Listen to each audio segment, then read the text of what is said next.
ہم وہی کہیں گے جو ہمارا دین ہم کو بتاتا ہے، عمل کرو تو تمہارا بھلا ہے۔ الحمدللہ رب العالمین والصلاة والسلام علی سید الانبیاء والمرسلین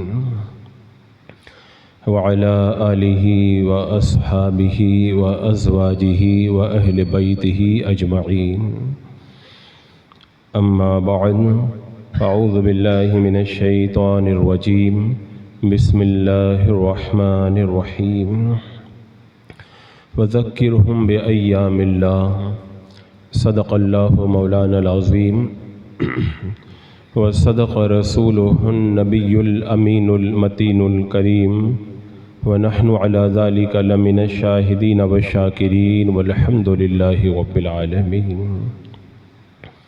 حصول برکت کے لیے آقا کریم صلی اللہ تعالیٰ علیہ وسلم کی پرنور بارگاہ میں درود و سلام کا ہدیہ پیش کر لیجیے۔ اللہم صلی علی سیدنا و شفیعنا و حبیبنا و مولانا محمد وبارک وسلم، صلاۃ و سلام علیک یا رسول اللہ صلی اللہ تعالیٰ علیہ وسلم۔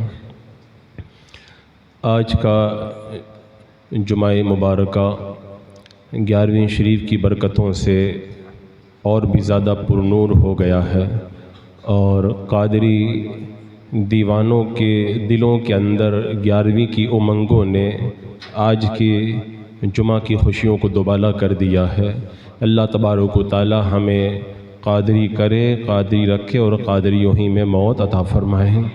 حضرات مکرم، غوث اعظم سیدنا شیخ عبدالقادر جیلانی رضی اللہ تعالی عنہ کے نام کی تقریبات منعقد کرنا، آپ کے نام کی نیاز کا اہتمام کرنا، جلوس منعقد کرنا اور ایصال ثواب کی محفلوں کو سجانا، غریبوں کو کھانا کھلانا، اسی کو کہتے ہیں 11ویں منانا۔ 11ویں منانا اس کے علاوہ کسی اور چیز کا نام نہیں ہے۔ اور حضرات مکرم، یہ 11ویں جو ہم منا رہے ہیں، یہ ہم ہی نہیں منا رہے، یہ ہمارے بزرگان دین صدیوں سے مناتے چلے آئے ہیں، صدیوں سے ہمارے بزرگان دین مناتے چلے آئے ہیں۔ اور آپ کو خوب معلوم ہوگا کہ ابھی 11ویں کا موسم شروع ہوتے ہی، اور خاص طور سے ابھی سوشل میڈیا پر 11ویں کے خلاف پوسٹوں، مضامین اور تقریروں کی باڑھ آئی ہوئی ہے۔ جتنے گمراہ بد مذہب ہیں، ایسا لگتا ہے سارے کام چھوڑ کر کے اسی کام پہ لگ گئے ہیں، اسی کام پہ لگ گئے ہیں کہ 11ویں منانا جائز نہیں، یہ بدعت ہے، یہ اس کے اندر یہ شریعت کی مخالفت ہے، یہ شرع کے حکم کے خلاف ورزی ہے۔ یعنی گمراہوں کا پورا جتھا اپنی پوری طاقت کے ساتھ اس بات پہ لگ گیا ہے کہ اہل ایمان کو 11ویں منانے سے روکا جائے۔ تو میری تو یہ ذمہ داری بنتی ہے، علماء اہل حق کی تو یہ ذمہ داری بنتی ہے کہ جب کوئی گمراہیت کا اندھیرا پھیلانا چاہے تو حق کا اجالا پیش کیا جائے، اگر کوئی باطل کی بدبو لائے تو حق کی خوشبو سے کائنات کو معطر ہونا چاہیے، اگر کوئی لوگوں کو گمراہ کرے تو ہدایت کا نور عطا کرنا یہ علماء حق کی ذمہ داری ہے۔ حضرات مکرم، یہ میں ہر بار یہ بات کہتا ہوں اور آج پھر میں یہ کہتا ہوں کہ ان کا پورا جتھا 11ویں کے رد میں اور 11ویں کو نہ جانے کیا الٹا سیدھا کہنے میں لگا ہوا ہے، ان کو کوئی برا نہیں کہتا۔ ہمارے سنی خود ہمیں کہتے ہیں کہ ان کا جو ہے وہ رد نہیں ہونا چاہیے۔ اور کتنی جگہ میں پروگرامات میں جاتا ہوں تو مجھ سے علماء خود کہتے ہیں کہ ہمارے اوپر باضابطہ طور پر کمیٹیوں کی طرف سے یہ پابندی ہے کہ ہم بد مذہبوں کے خلاف نہیں بول سکتے۔ میں کہتا ہوں ایسے کمیٹی والوں کو تو قیامت کے دن پکڑ کر کے جہنم میں انہی کے ساتھ میں گھسیٹ دیا جائے گا کہ میرے محبوب بندے غوث اعظم کی شان جو بیان کرے اور اس بیان کرنے والے پر یہ پابندی لگائی جائے کہ ان کے گستاخوں کا رد نہ کیا جائے۔ یہ قیامت کے دن ان کی آنکھیں کھلیں گی، تب انہیں اس چیز کا احساس ہو پائے گا۔ حضرات مکرم، 11ویں کے حوالے سے میں بڑے واضح، صاف اور دو ٹوک لفظوں کے اندر کچھ باتیں آپ کے سامنے رکھوں گا، اس لیے کہ آج کا ہمارا نوجوان ہماری مجلسوں میں کم آتا ہے اور یوٹیوب وغیرہ سوشل میڈیا سے جڑا ہوا ہے، اور وہ اتنی گمراہیت پھیلا رہے ہیں کہ کتنے ہمارے نوجوان گمراہیت کے دلدل میں گرفتار ہو چکے ہیں۔ اور یہ بھی آپ کو معلوم ہوگا کہ آج جو آپ 11ویں منا رہے ہیں نا، یہ اللہ کا فضل ہے اور ان تقریروں کا صدقہ ہے، ان تقریروں کا صدقہ ہے، رب کا فضل ہے، ورنہ جن علاقوں میں بد مذہبوں کے رد میں تقریریں نہیں ہوتی، وہاں میں نے خود ان لوگوں سے سنا ہے، کہتے ہیں کہ ہمارے باپ دادا بھی کبھی 11ویں مناتے تھے، لیکن اب ہمارے علاقے میں کوئی 11ویں منانے والا نظر نہیں آتا۔ کیوں نظر نہیں آتا؟ علماء پہ پابندی لگائی گئی، انہوں نے 11ویں کو بیان کرنے، بد مذہبوں کا رد کرنے سے ان کو روکا گیا، اور رفتہ رفتہ بد مذہبوں نے شکنجہ کس دیا، اور آج وہاں پر 11ویں منانے والا کوئی باقی نہیں رہ گیا ہے۔ تو یہ صدقہ ہے انہی علماء حق کی تقریروں کا کہ آج جب ان بد مذہبوں کے خلاف کھل کے بولا گیا، قرآن و سنت کی روشنی کے اندر حق کو بیان کیا گیا، تو آپ لوگ 11ویں منا رہے ہیں۔ خدا نہ کرے اگر آپ بھی کسی علاقے میں چلے جائیں ایسے جہاں پر آپ کو یہ باتیں سننے کا موقع نہ ملے، تو آپ بھی معاذ اللہ 11ویں سے محروم ہو سکتے ہیں۔ لہٰذا یہ حق کی آواز ہے، اسی طرح بلند ہوتے رہنا چاہیے۔ اب سب سے پہلی بات، 11ویں منانے کی وجہ کیا ہے؟ تو اس کی علماء نے مختلف وجوہات بیان فرمائی۔ ایک وجہ یہ ہے کہ ایک مشہور روایت کے مطابق 11 ربیع الاخر کو، یعنی آج کے دن سیدنا سرکار غوث اعظم دستگیر رضی اللہ تعالیٰ عنہ کا وصال ہوا، تو یہ آپ کے عرس کی تاریخ ہے، اس لیے ہم 11ویں مناتے ہیں۔ دوسری وجہ، ہمارے علماء، فقہاء، صالحین، بزرگان دین ہمیشہ ربیع الاخر کی 11 تاریخ کو یا اس کے آگے پیچھے غوث پاک کی 11ویں کا انعقاد کیا کرتے تھے، تو بزرگوں کے نقش قدم پر چلتے ہوئے ہم لوگ 11ویں مناتے ہیں۔ ایک تیسری وجہ یہ بتائی جاتی ہے کہ سیدنا سرکار غوث اعظم دستگیر رضی اللہ تعالیٰ عنہ ہر مہینے کی 11 تاریخ کو اللہ کے رسول صلی اللہ تعالیٰ علیہ وسلم کا ختم شریف فرمایا کرتے تھے۔ آپ کی اس ختم شریف اور اس نیاز کو اللہ نے اتنی برکتیں عطا فرمائی، اتنی برکتیں عطا فرمائی کہ آپ تو اللہ کے رسول صلی اللہ تعالیٰ علیہ وسلم کے نام سے 11ویں کرتے تھے، آپ دنیا سے تشریف لے گئے، آج صدیاں گزر گئی اور آپ کے نام کی 11ویں آج بھی آپ کے غلاموں کے اندر باقی رکھ دی گئی ہے۔ تو یہ 11ویں کی مختلف روایتیں ہمارے علماء نے بیان فرمائی۔ اب اس کے بعد 11ویں منانا کیا جائز ہے یا نہیں، یہ ایک بنیادی سوال، حالانکہ یہ سوال ہی نہیں ہے، یہ سرے سے کوئی سوال نہیں، لیکن یہ سوال آج سنی نوجوان بھی ہم سے کرتے ہیں کہ 11ویں منانا جائز ہے کہ نہیں۔ تو پہلی بات تو میں بالکل صاف صاف کہتا ہوں کہ بلا شبہ بے شک 11ویں شریف منانا جائز ہے، نہ صرف جائز بلکہ باعث اجر و ثواب ہے، اس کے اندر بڑی برکتیں ہیں، یہ امر مستحسن ہے، امر مستحب ہے۔ اب اس کے بعد میں تیسری بات یہ ہے کہ گمراہ فرقے اور ان کے چنگل میں پھنسے ہوئے لوگ ہم سے پوچھتے ہیں کہ 11ویں منانا اگر جائز ہے تو یہ قرآن سے ثابت ہے یا حدیث سے ثابت ہے یا پھر صحابہ سے ثابت ہے یا کہاں سے ثابت ہے؟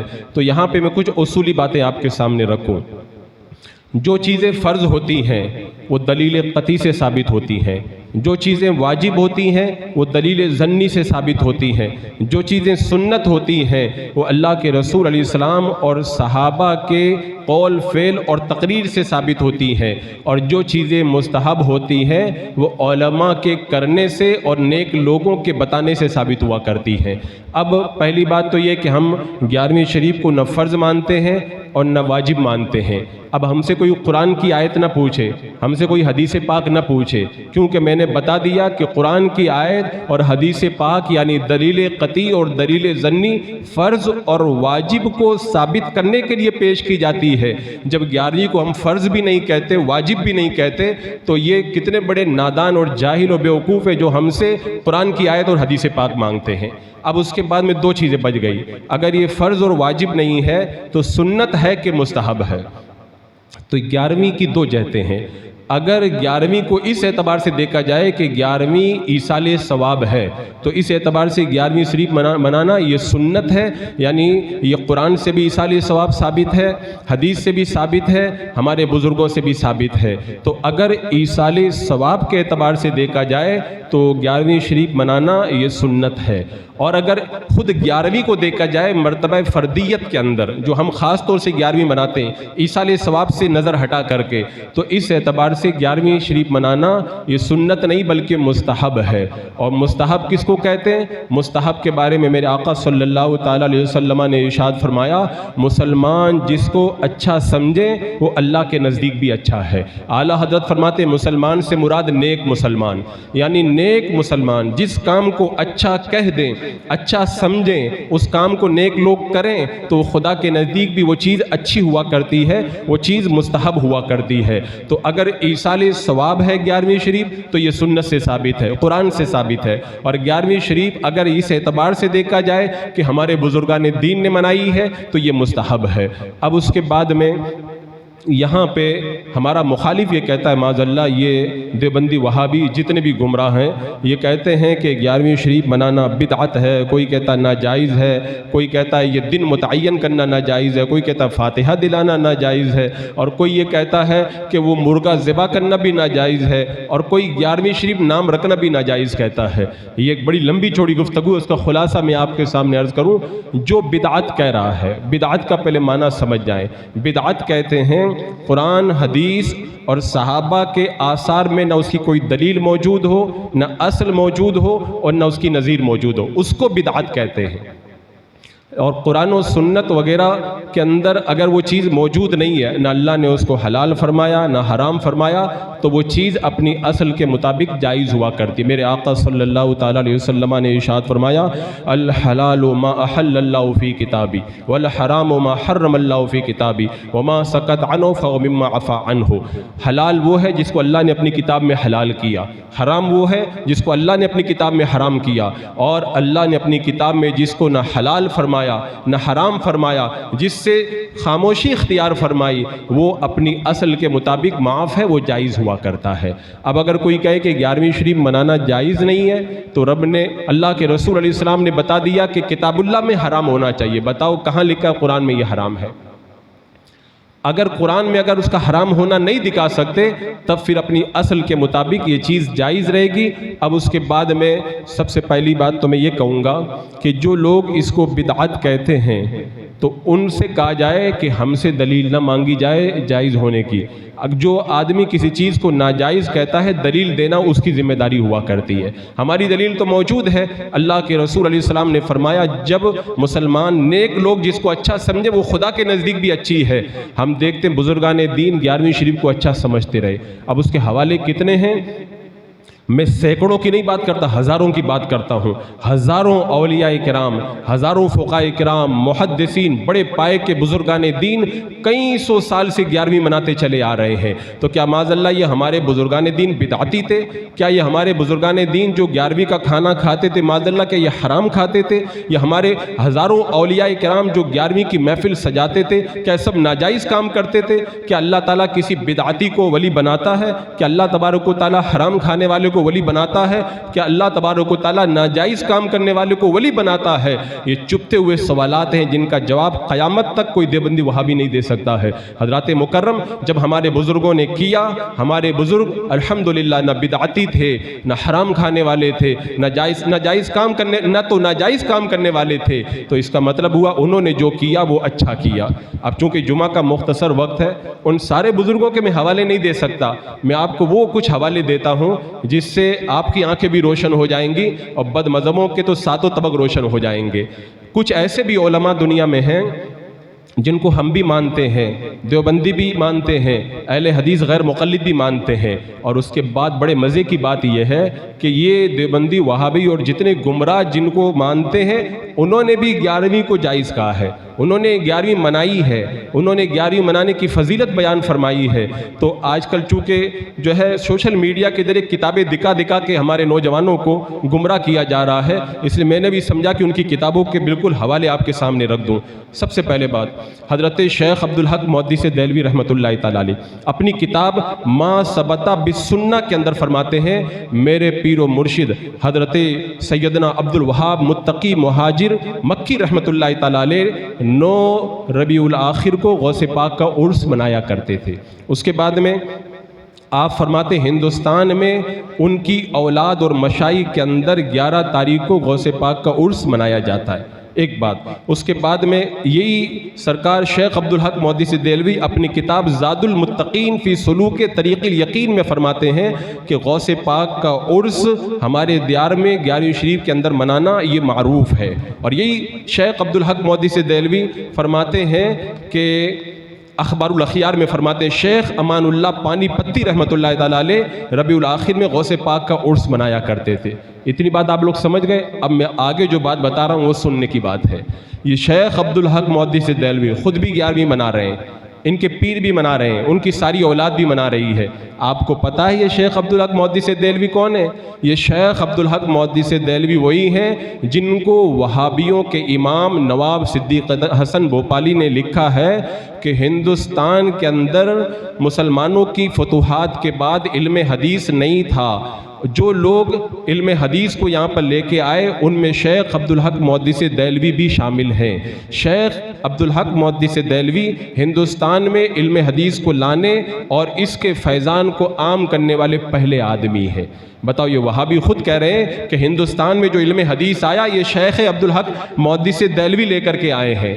تو جو ہندوستان میں علم حدیث لے کر کے آیا، یہ سارے اہل حدیث جن کی حدیثوں کو پکڑ کر کے چل رہے ہیں وہ خود فرماتے ہیں میں بھی 11ویں مناتا ہوں، میرے پیر بھی 11ویں منایا کرتے تھے۔ اس کے بعد میں ایک بہت بڑا غیر مقلد مولوی مسعود عالم ندوی لکھتا ہے کہ شیخ عبدالحق محدث دہلوی کی ذات شمالی ہند میں علم حدیث کو زندگی دینے اور سنت نبوی کا خزانہ ہر خاص و عام کے اندر عام کرنے والی ہے۔ آج ہم ان کے شکر گزار ہیں، ان کی علمی خدمات کا دل سے اعتراف کرتے ہیں۔ یعنی وہابی خود کہہ رہے ہیں کہ ان کی وجہ سے ہمیں علم ملا ہے، وہ نہ آتے تو علم بھی ہم کو نہ ملتا۔ وہ کہہ رہے ہیں کہ 11ویں میں بھی مناتا ہوں اور میرے پیر و مرشد بھی مناتے ہیں۔ اسی طرح ایک اور محمد ابراہیم میر سیالکوٹوی غیر مقلد یہ لکھتا ہے کہ مجھ عاجز کو شیخ عبدالحق محدث دہلوی کے علم و فضل اور خدمت حدیث سے بڑی عقیدت ہے۔ آپ کی کئی کتابیں میرے پاس میں موجود ہیں اور بہت سے علمی فوائد میں حاصل کرتا ہوں۔ اب آپ بتائیں، جو شیخ عبدالحق محدث دہلوی یہ وہابیہ جن کی بارگاہ میں ادب سے جا کے بیٹھتے ہیں، جن کو اپنا امام مانتے ہیں اور جن سے علم حاصل کرتے ہیں، علم حدیث لانے والا مانتے ہیں، وہ کہہ رہے ہیں تو کیا معاذ اللہ شیخ عبدالحق محدث دہلوی بدعتی تھے؟ کیا یہ لوگ بدعتی کو امام مانتے؟ کیا وہ معاذ اللہ حرام کھاتے تھے؟ کیا وہ ناجائز کام کرتے تھے؟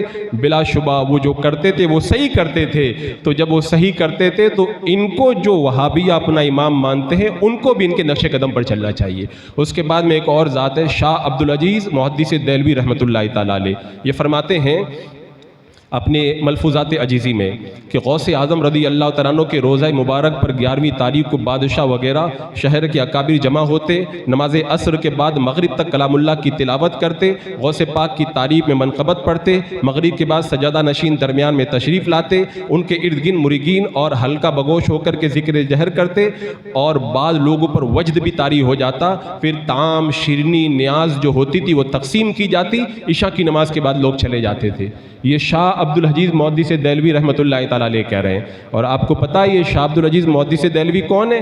یہ وہابیوں کے امام نواب صدیق حسن بھوپالی لکھتے ہیں کہ شاہ عبدالعزیز محدث دہلوی بقیت السلب حجت الخلب دیار ہند کے خاتم المفسرین، اپنے وقت میں علماء مشائخ کے مرجع تھے، تمام علوم متداولہ غیر متداولہ فنون عقلیہ ہو یا نقلیہ وہ اس کے اندر کامل مہارت رکھتے تھے جو بیان سے باہر ہے۔ وہابیہ جس کو اتنا بڑا عالم مان رہے ہیں وہ کہہ رہے ہیں کہ ہم بارگاہ غوث اعظم میں 11ویں منایا کرتے تھے۔ اور انہی کے بارے میں محمد ابراہیم میر سیالکوٹوی وہابیوں کا امام لکھتا ہے کہ بڑے بڑے علماء شاہ عبدالعزیز کی شاگردی پر فخر کرتے ہیں اور فضلاء آپ کی کتابوں پر پورا بھروسہ کرتے ہیں. جب وہابیہ تم ان کی کتابوں پہ بھروسہ کر رہے تو 11ویں سے کیوں منع کرتے ہو؟ یہ تو دو رنگی ہو گئی کہ ایک طرف کہہ رہے ہیں کہ ہم ان کی کتابوں پہ پورا بھروسہ کرتے ہیں اور دوسری طرف ان کی کتابوں میں لکھا ہے کہ 11ویں مناتے تھے لیکن 11ویں کو بدعت و ناجائز کہتے ہیں. یہ میں چیزیں اس لیے آپ کو سنا رہا ہوں. ہمارے نوجوان سوشل میڈیا پر کچھ جب دیکھتے ہیں کہ کوئی بخاری اٹھا کے دکھا رہا تو فوراً جو ہے گمراہیت کا شکار ہو جاتے ہیں. ان کے گھر کے جو اندر کی باتیں ہیں وہ ابھی لوگوں کو پتہ ہی نہیں ہے کہ انہوں نے کیا کیا اندر جو ہے وہ گیم کھیل کر کے رکھا ہے.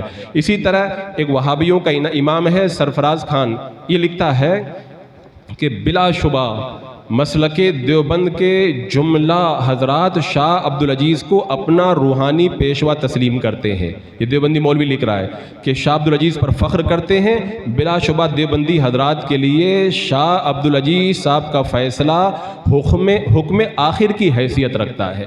یعنی وہ جو کہہ دیں بالکل پکی بات ہے. یہ دیوبندیوں کا مولوی لکھ رہا ہے. تو انہوں نے تو کہا ہے 11ویں منایا کرو, تو 11ویں کیوں نہیں مناتے ہو؟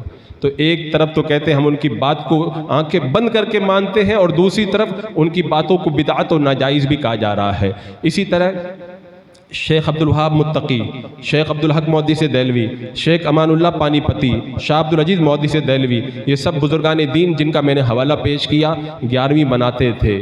تو کیا معاذ اللہ یہ شرک کرتے تھے, یہ بدعت کرتے تھے, یا ناجائز کام کرتے تھے, کیا یہ حرام کھاتے تھے؟ ایک طرف تو وہابیہ ان کو اپنا امام بھی مانے اور دوسری طرف ان کے اوپر ایسے فتوے بھی لگاتے ہوئے نظر آئے. حضرات مکرم, ان گمراہوں کی باتوں میں آ کر کے اپنے ایمان کو غارت نہ کرو. اور آگے سنو, یہی وہابیوں کا مولوی ثناء اللہ مسیح لکھتا ہے کہ قرآنی آیات کو لکھ کر کے پلانا کچھ نیک لوگوں نے جائز لکھا ہے. تو پتہ چلا جو نیک لوگ جس کو جائز کہہ دیں وہ جائز ہوا کرتا ہے. تو کیا 11ویں کو نیک لوگوں نے جائز نہیں کہا؟ کیا نیک لوگوں نے 11ویں نہیں منائی؟ کیا نیک لوگوں نے 11ویں کا مرغا نہیں کھایا؟ تو یہ خود لکھ رہے ہیں کہ نیک لوگ جس کو جائز کہہ دیں وہ جائز ہوا کرتا ہے. تو پتہ چلا کہ 11ویں کو جب نیک لوگوں نے جائز لکھا ہے تو 11ویں منانا بھی جائز ہے. آخر میں دیوبندیوں کے مولوی رشید احمد گنگوئی سے جب پوچھا گیا 11ویں کے بارے میں تو لکھتا ہے ایصال ثواب کی نیت سے 11ویں کا توشہ کرنا جائز ہے, درست ہے. ایک طرف ان کے اکابر یہ سب لکھ کر کے گئے اور دوسری طرف یہ عوام کو دھوکہ دے کر کے کتابیں پڑھ کر کے دکھاتے ہیں. حضرات مکرم, سب سے پہلی بات یہ کہتے ہیں قرآن میں دکھاؤ کہاں لکھا 11ویں منانا جائز ہے. میں کہتا ہوں تم جتنا کچھ کرتے ہو کیا سب قرآن میں لکھا ہوا ہے؟ اچھا چلو ٹھیک ہے, تم ہم سے قرآن کا حوالہ مانگ رہے ہو, قرآن میں یہ دکھاؤ کہ کہاں لکھا 11ویں منانا جائز نہیں ہے. اور کچھ لوگ تو 2 قدم آگے بڑھتے ہیں اور کیا کہتے ہیں معلوم ہے؟ کہتے ہیں بتاؤ صحابہ نے 11ویں منائی ہے. اس سے بڑی بیوقوفی اور کیا ہوگی؟ ان کو پتہ ہی نہیں کہ غوث پاک صحابہ کرام کے بعد میں پیدا ہوئے ہیں. جب غوث پاک پیدا ہی نہیں ہوئے اور آپ کا وصال بعد میں ہوا تو کیسے پہلے وہ آپ کا عرس منا لیں گے؟ یہ کتنی بڑی جہالت ہے. یہ تو ایسے ہی ہو گیا جیسے کوئی کہے کہ دارالعلوم دیوبند میں پڑھنا جائز نہیں ہے. تو کہیں گے کیوں؟ کہ اس لیے کہ صحابہ کرام دارالعلوم دیوبند میں نہیں پڑھتے تھے, وہ صفہ کے چبوترے پہ پڑھتے تھے, تو صرف صفہ کے چبوترے پہ پڑھنا جائز ہے. تو یہ کہیں گے کہ وہ بھی مدرسہ تھا, یہ بھی مدرسہ ہے. تو میں کہتا ہوں کہ جب صفہ کے چبوترے پہ صحابہ نے پڑھا اور تمہارے مدرسے میں پڑھنا اس لیے جائز ہو گیا کہ تم بھی وہی حدیث پڑھا رہے جو وہاں پڑھائی جاتی تھی, تو میں کہتا ہوں صحابہ کرام نے ایصال ثواب کیا, ہم بھی تو 11ویں میں ایصال ثواب کرتے ہیں. تو نام بدلنے سے جیسے مدرسے میں پڑھنا ناجائز نہیں ہو جاتا ہے, ایسے ایصال ثواب کا نام اگر 11ویں رکھ دیا جائے تو وہ ناجائز کیوں ہو جائے گا؟ یہ ایک بڑی عجیب منطق ہے کہ نام بدل جائے تو وہ کرنا ناجائز ہو جاتا ہے. اچھی چیز کا اگر نام بدل دیا جائے, چاہے تیجا نام رکھا جائے, چاہے 40واں, چاہے 10واں, چاہے 20واں, چاہے 11ویں, چاہے 6ٹھی, چاہے عاشورہ کی فاتحہ, کوئی بھی نام رکھو, جو جائز چیز ہے وہ جائز ہی رہا کرتی ہے. یہ کہاں سے پتہ نہیں اٹھا کے لے کے آئے کہ نام بدلنے سے وہ چیز ناجائز ہو جاتی ہے. اور یہ بھی کبھی کبھی کہتے ہیں کہ بخاری شریف اٹھا کے لاتے ہیں, کہتے دیکھو میرے ہاتھ میں بخاری شریف ہے, اس میں مجھے کھول کر کے دکھاؤ کہ کہاں لکھا ہے کہ 11ویں منانا جائز ہے. یہ دیکھو کتنی بڑی جہالت والی بات ہے, اور ہمارے نوجوان ایسے ہی گمراہ ہو جاتے ہیں.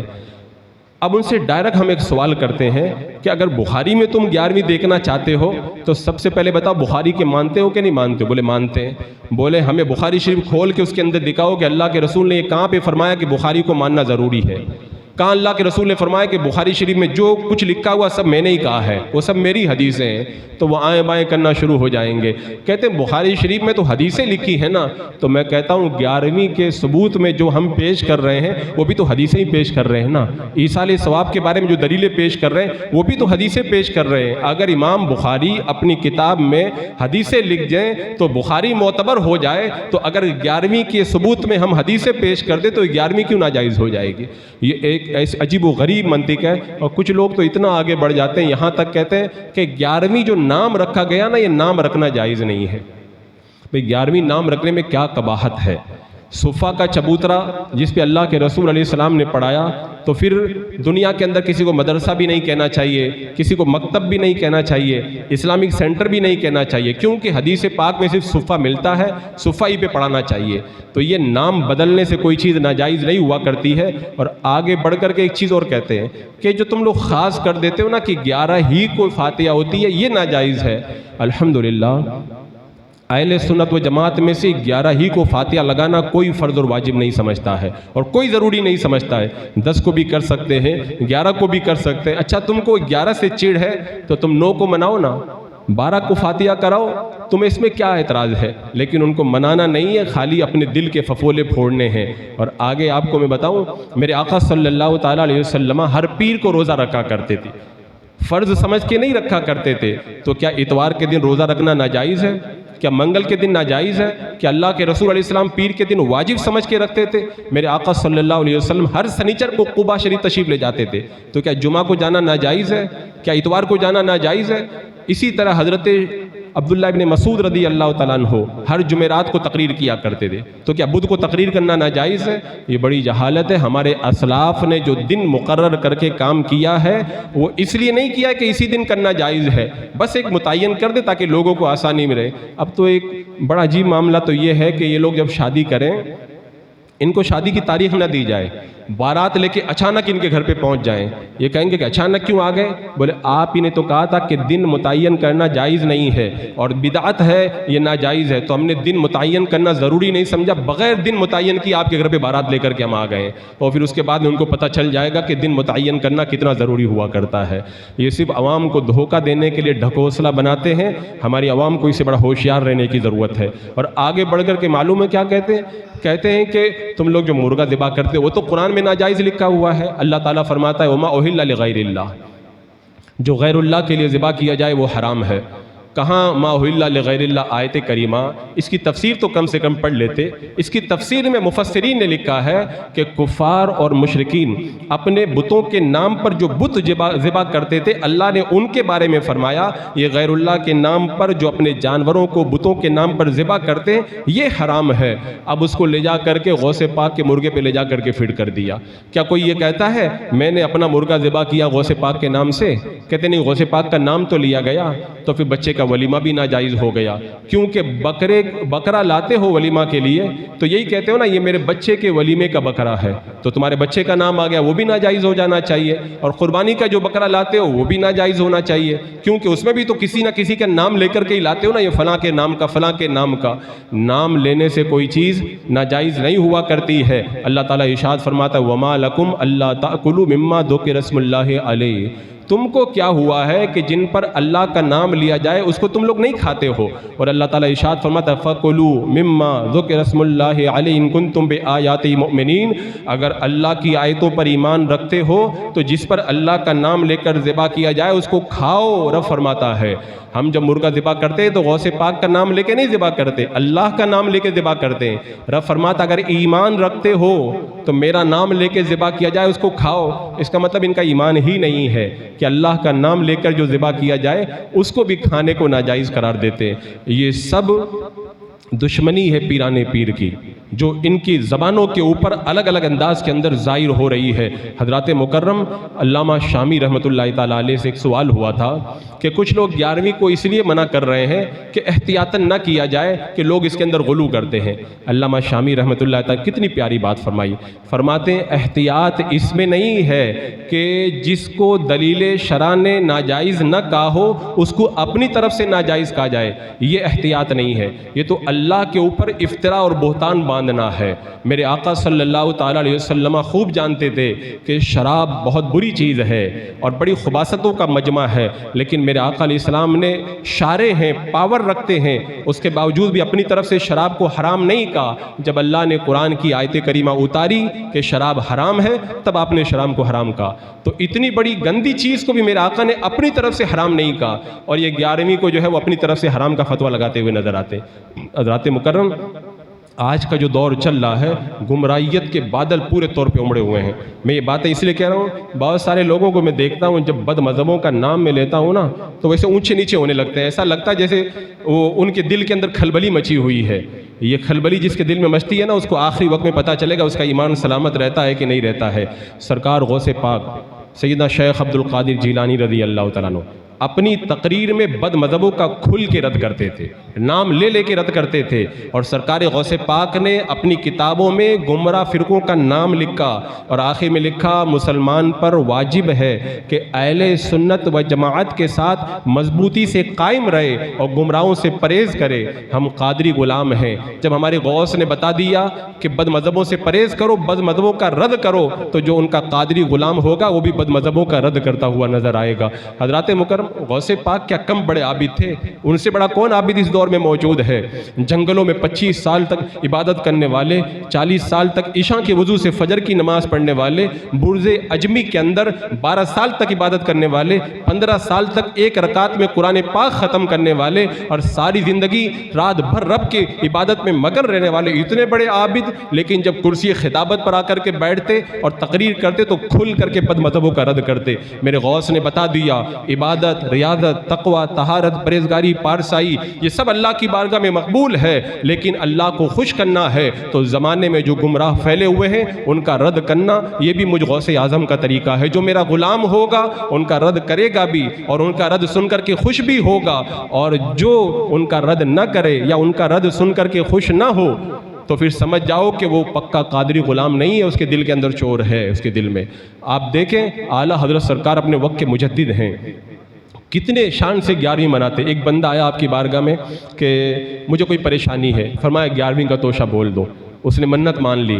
اب جب مراد پوری ہو گئی، توشہ بنا کے آپ کی خانقاہ کے اندر لے کر کے آیا۔ اعلیٰ حضرت کتنی محبت رکھتے تھے غوث پاک کی تبرک سے۔ یہ جس کو حرام و ناجائز کہتے ہیں، وقت کا مجدد کیا کر رہا ہے؟ حضرت شیخ مجدد الف ثانی فرماتے ہیں جو مجدد ہوتا ہے اپنے زمانے کے سارے ولیوں کا سردار ہوا کرتا ہے۔ اور اعلیٰ حضرت کو مجدد کس نے کہا؟ دنیا کے بڑے حصے کے اندر لوگ جمع ہوئے، پٹنہ کی سرزمین پر 1000 علماء مشائخ و مفتیاء کرام نے آپ کے مجدد ہونے کا اعلان کیا۔ وہ 11ویں کا جب توشہ آیا نا، تو سرکار اعلیٰ حضرت نے فرمایا سب لوگ ایک بار پھر وضو بناؤ۔ سب نے وضو بنایا، فرمایا بغداد شریف کی طرف رخ کر کے کھڑے ہو جاؤ۔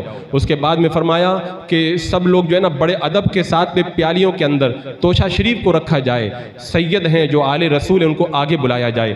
آل رسول کو سب کو آگے کھڑا کر دیا، اعلیٰ حضرت سادات کے پیچھے کھڑے ہوئے، اور اس کے بعد میں فرمایا کہ 7 مرتبہ درود غوثیہ پڑھو، ایک بار سورہ فاتحہ پڑھو، ایک بار آیت الکرسی پڑھو، پھر درود غوثیہ پڑھو۔ اس کے بعد غوث اعظم کی بارگاہ میں نظر پیش فرمائی اور سادات کے ہاتھوں سے تبرک کو نکالا گیا بڑے ادب کے ساتھ میں۔ سب نے جب تبرک کھایا، اس کے بعد میں غوث پاک کا ادب دیکھیں، فرمایا آپ نے ارشاد فرمایا کہ جو تبرک کھا کر کے برتن دھلنے کا جو پانی بچا ہوا ہے، اس پانی کو غلط جگہ پہ مت گرانا، ادب کے ساتھ کہیں پر دفن کر دینا۔ اور اس کے بعد میں فرمایا تمہارے منہ میں غوث پاک کے توشے کے کچھ ذرے رہ گئے ہوں گے، کلی مت کرنا نہیں تو توشہ کی بے ادبی ہو جائے گی۔ فرمایا منہ میں پانی لو اور منہ میں پانی گھما کر کے اس کو پانی کو پی لو، تاکہ تمہارے منہ میں جو توشہ کے ذرے ہیں ان کی بھی بے ادبی نہ ہونا پائے۔ اور پھر ایک بار توشہ بن کر کے آیا، نیاز آئی، سرکار اعلیٰ حضرت کھا رہے تھے، اچانک پلنگ سے نیچے اترے اور سجدے کی طرح زمین پر جھک گئے۔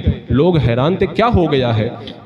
جب غور سے دیکھا تو ایک ذرہ نیاز کا نیچے پڑا ہوا تھا۔ غوث پاک اپنا سرکار اعلیٰ حضرت اپنا سر جھکا کر کے اس کو اپنے منہ سے اٹھا رہے تھے۔ لوگوں نے کہا حضور ہم لوگ ایسے اٹھا دیں؟ بولے یہ میرے غوث کی نیاز ہے، اس کا ادب کرنا ضروری ہے، میں نے ایسے اٹھانا ادب کے خلاف سمجھا تو میں جھک کر کے ادب کے ساتھ اس کو اٹھا رہا ہوں۔ یہ وقت کے مجدد اولیاء کرام اس طرح 11ویں مناتے، غوث پاک کے نام پر جان قربان کرنے کے لیے ہر دم آمادہ نظر آتے، اور یہ نام کے وہابیہ معاذ اللہ اس کو ناجائز و شرک قرار دیتے ہیں۔ حضرات مکرم ایک بات یاد رکھنا، اگر غوث پاک کو خوش کرنا ہے اور غوث پاک کے غلاموں کے زمرے کے اندر قیامت کے دن شامل ہونا ہے تو ہمیشہ اس بات کو یاد رکھنا، میرے سرکار نے جب بد مذہبوں کو اپنی بارگاہ سے دور کر دیا، امام نووی رحمۃ اللہ تعالی علیہ فرماتے ہیں کہ غوث پاک بد مذہبوں کے خلاف جلال میں آ جایا کرتے تھے۔ آپ کے یہ تیور تھے تو قادریوں کے بھی یہی تیور ہونے چاہیے، ہم قادری غلاموں کا بھی یہی طریقہ ہونا چاہیے کہ بد مذہبوں کی باتوں کو سنے ہی نہیں۔